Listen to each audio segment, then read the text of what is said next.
இயேசுவில் பிரியமான சகோதர சகோதரிகளே, மாதா தொலைக்காட்சி நண்பர்களே, தினமொரு திருப்பாடல் நிகழ்வில் இன்றைய நாளிலே நாம் தியானிப்பதற்கு கொடுக்கப்பட்டிருக்கக்கூடிய திருப்பாடல் எண் 97. இதனுடைய பல்லவியாக அனைத்து தெய்வங்களே ஆண்டவரை தாழ்ந்து பணியுங்கள் என்று கொடுக்கப்பட்டிருக்கின்றது.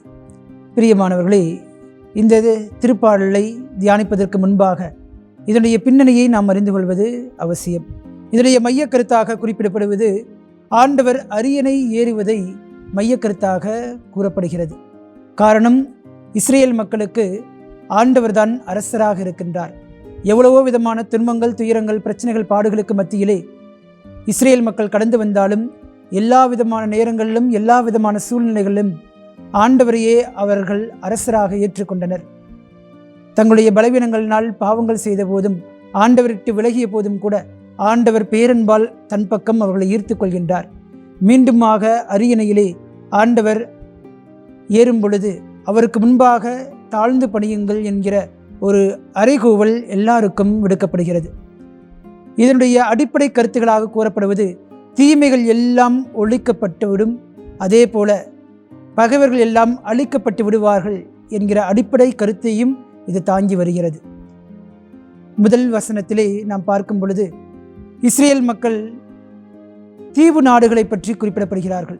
காரணம், இந்த தீவு நாடுகள் என்பது மத்திய தரைக்கடல் ஒட்டிய நாடுகளாகும், அல்லது தூர தேசத்து நாடுகள், அதாவது பிற இனத்து நாடுகள் எல்லாமே ஆண்டவருக்கு முன்பாக தாழ்ந்து பணிய வேண்டும் என்கிற கருத்து மேலோங்கி காட்டப்படுகிறது. இந்த தீவு நாடுகளாக கருதப்படுகின்ற எதிரி நாடுகள் அல்லது அண்டை நாடுகள் எல்லாமே ஆண்டவருக்கு முன்பாக தூசியும் தூசுமாக இருக்கிறது. ஆண்டவருடைய வல்லமைக்கும் ஆண்டவருடைய சக்திக்கும் நிகராக அவர்களால் இருக்க முடியாது என்பதை எடுத்து காட்டப்படுகிறது. மேகமும் காரிருளும் என்கிற உருவகம் ஆண்டவராகிய கடவுளின் மாட்சியை எடுத்துரைக்கக்கூடியதாக அமைந்திருக்கின்றது.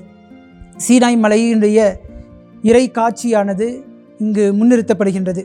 அதே போல இறுதி நாளை பற்றிய ஒரு முன்னறிவிப்பாகவும் இந்த உருவகம் பயன்படுத்தப்பட்டிருக்கலாம் என்பது விவிலிய அறிஞருடைய கருத்தாக இருக்கிறது.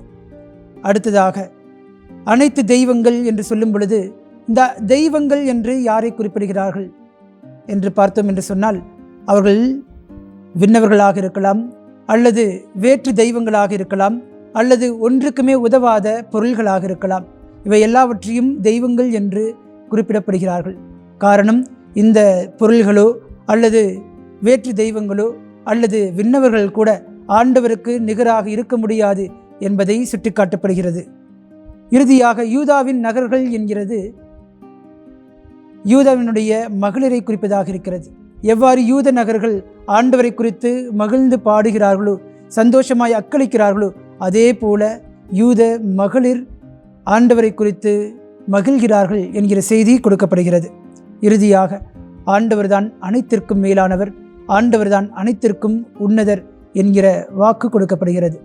இயேசுவில் பிரியமான சகோதர சகோதரிகளே, இந்த திருப்பாடலின் வழியாக நம்முடைய வாழ்க்கைக்கு நாம் எதை கற்றுக்கொள்வது என்று பார்த்தோம் என்று சொன்னால், ஆண்டவர் எவ்வாறு நீதியின் அரசராக, நேர்மையின் அரசராக, நியாயத்தின் பக்கம் இருக்கிறாரோ, அதே போல நாமும் நம்முடைய வாழ்க்கையிலே நீதியின் பக்கமாக, நேர்மையின் பக்கமாக, நியாயமான செயல்களை செயல்படுத்துவதன் வழியாக நாமும் ஆண்டவர் பக்கம் இருக்க வேண்டும், ஆண்டவருடைய மக்களாக இருக்க வேண்டும் என்று சொல்லி இந்த திருப்பாடல் நமக்கு அழைப்பு விடுக்கிறது.